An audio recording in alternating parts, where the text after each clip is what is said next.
Assalamualaikum warahmatullahi wabarakatuh. Selamat pagi semuanya.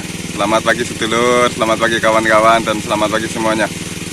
Apa kabar hari ini? Semoga kita selalu dalam lindungannya, amin. Pada kesempatan kali ini bertepatan dengan cabai ori saya berusia 135 hari setelah tanam. Bertepatan kemarin sudah dilakukan pemetikan, itu sekarang akan saya lakukan pemupukan. Pemupukan kali ini ditujukan untuk memacu pertumbuhan tunas baru untuk fase bunga kedua, seperti itu ya. Dan tadi saya baru selesai melakukan penyepraian yang dilakukan untuk mencegah keriting daun. Soalnya untuk tunas-tunas baru di fase buah kedua itu rawan sekali kena keriting daun dan virus Gemini atau kuning. Seperti itu ya. Nah, sekarang kita lihat pupuk apa saja yang saya gunakan dan obat apa saja yang tadi saya gunakan. Namun sebelumnya, bagi kalian yang belum subscribe channel ini, silahkan di subscribe. Dan apabila kalian suka dengan video ini, silahkan di like. Seperti itu ya. Oke, kita lanjutkan ke pupuk dan obat atau pestisida yang saya bawa. Video saya skip. Sebelum saya menunjukkan pupuk dan pestisida yang saya bawa, kita lihat dulu kondisi cabai saya sekarang. Ini bertepatan dengan usia 135 hari setelah tanam. Kemarin sudah dilakukan pemetikan, dapat 200 kilo lebih, seperti itu ya. Nah, tadi saya sudah jelaskan bahwasanya pemupukan kali ini dilakukan untuk memacu pertumbuhan tunas baru di fase buah kedua. Karena untuk kondisi tanaman saya sekarang ini sudah mulai muncul tunas-tunas baru ini. Ini tunas baru ini. Dan daun-daunnya yang daun kemarin itu sudah mulai menua. Dan daun ini bisa saja besok pasti bakal rontok dan digantikan dengan daun baru seperti ini. Ini daunnya baru semua. Nah, ini udah banyak untuk tanaman yang ini. Ini tunasnya udah pada bermunculan disusul dengan bunga-bunga. Karena untuk fase buah kedua, di mana tunas itu bermunculan lagi, pasti langsung berbarengan dengan bunga. Seperti itu ya. Tuh. Ketika tunas-tunas baru muncul, di mana daun muda itu bermunculan kembali, otomatis serangan trips atau hama penghisap daun lainnya pasti akan datang juga. Itu sudah otomatis. Makanya dengan adanya kondisi tanaman yang seperti ini, perawatan untuk mencegah keriting daun sebelum keriting daun itu menyerang, kita lakukan penyepraian yang dilakukan untuk mencegah keriting daun, seperti itu ya.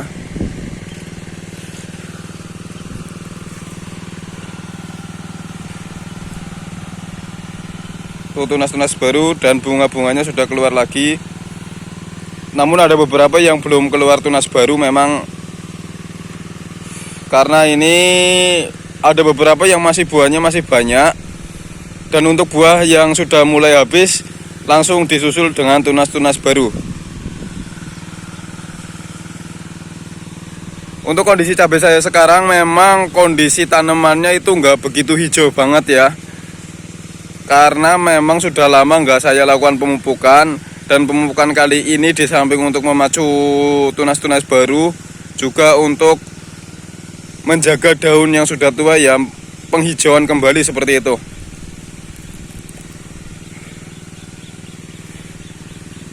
Nah, ini tuh masih kecil-kecil banget daun-daun mudanya.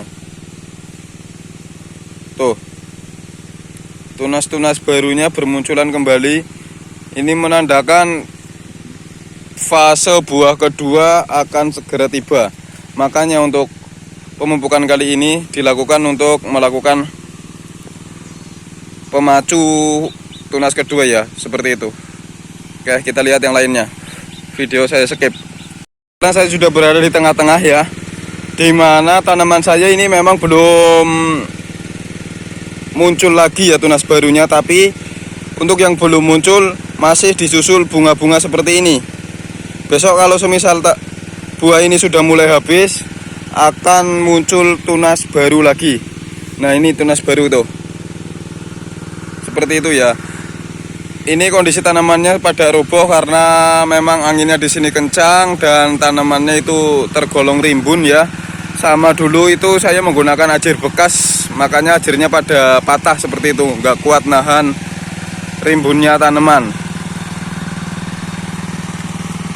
Oke, di sini mesin sudah saya bunyikan ya, sudah dari tadi sebelum saya melakukan penyepraian mesin saya bunyikan dulu. Saya lakukan penyiraman terlebih dahulu. Sambil nyiram kita melakukan penyepraian, karena kan saya menyiramnya menggunakan sistem infus atau selang drip.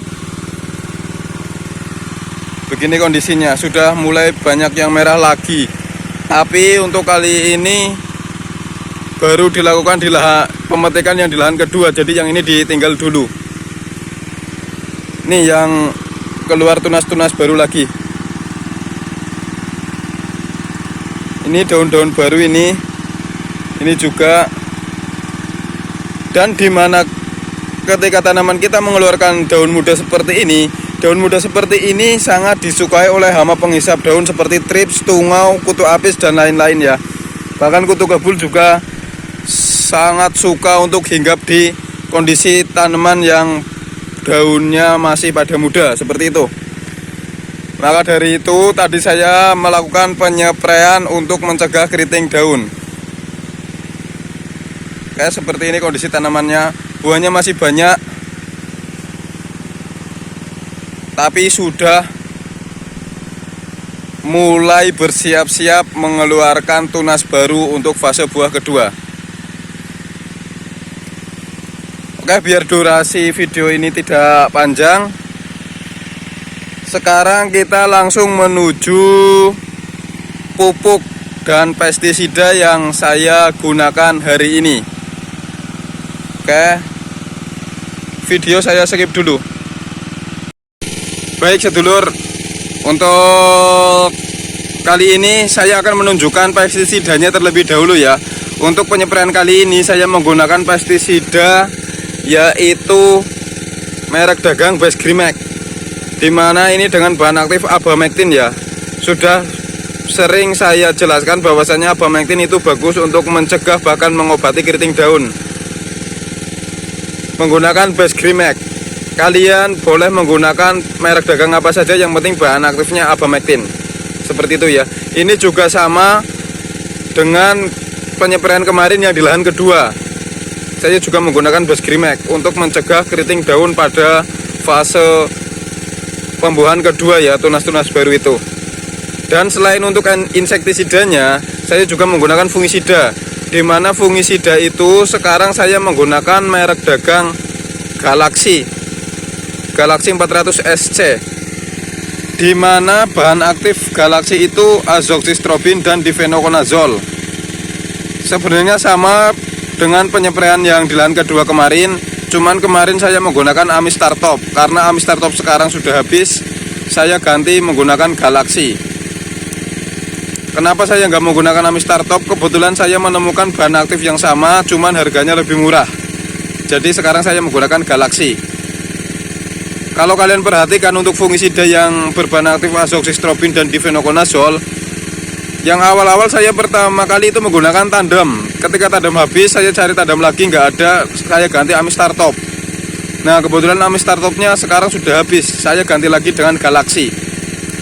Mereknya saya gonta-ganti terus karena saya nggak terpaku sama merek, yang penting bahan aktifnya. Bahan aktifnya itu sama ya, azoxystrobin dan difenoconazole, seperti itu. Untuk penyepraian tadi saya menggunakan ini Galaxy, fungisida Galaxy. Saya menggunakan per tangkinya itu kisaran 8 sampai 10 ml per tangki. Tangki saya 16 liter. Ini tangki saya.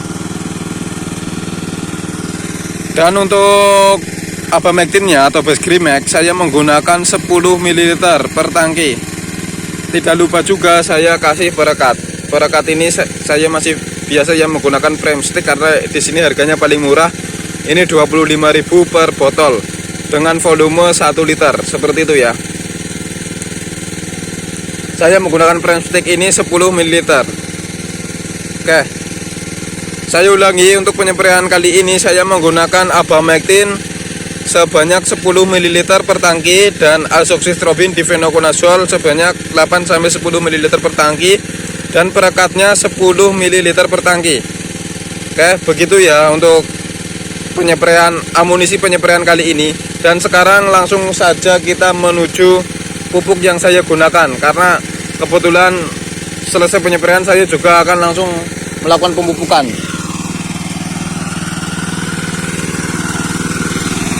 Ini sedulur, ini pupuk yang saya gunakan. Pupuk ini sebenarnya ini NPK 16 ya, produksi dari Yaramila. Tuh, NPK 16 sebanyak 4 kilo. Untuk pemupukan kali ini saya menggunakan NPK 16 sebanyak 4 kilo. Kebetulan saya sudah rendam dengan air biar larutnya lebih mudah ya. Nanti kita aduk-aduk ini, terus langsung kita masukkan ke drum ini ya. Oke, untuk pemupukan kali ini saya menggunakan NPK 16 sebanyak 4 kilo. Selain NPK 16 saya menggunakan juga POC.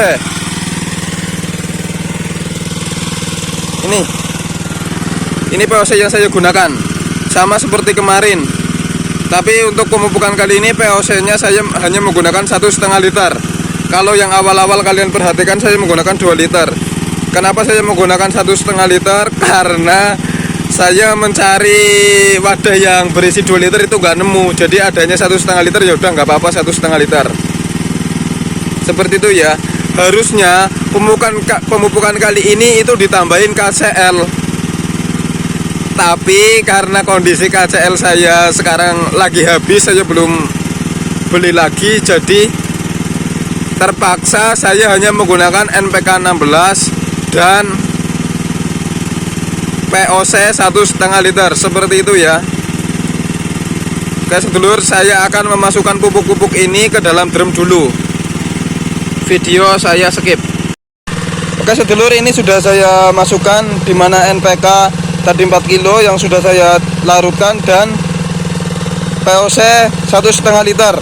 Harusnya ada KCl, cuman karena saya lagi nggak punya KCl, jadi terpaksa nggak menggunakan KCl. Oke, ini sudah dimasukkan ke dalam drum, tinggal kita penuhin airnya dan kita sedot menggunakan mesin Alcon seperti biasa ya. Saya nggak akan menjelaskan lagi karena sudah saya jelaskan di video-video kemarin. Saya rasa sudah paham. Oke, saya akan melanjutkan pemupukan.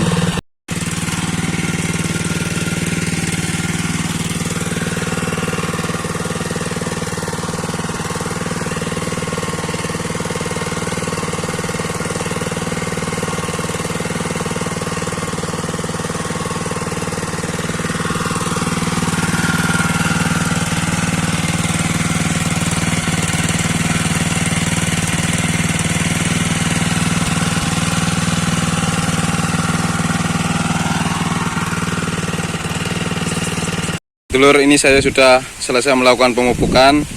Namun sebelum mesin kita matikan, lebih baik ini kan dibundel ya selang dripnya.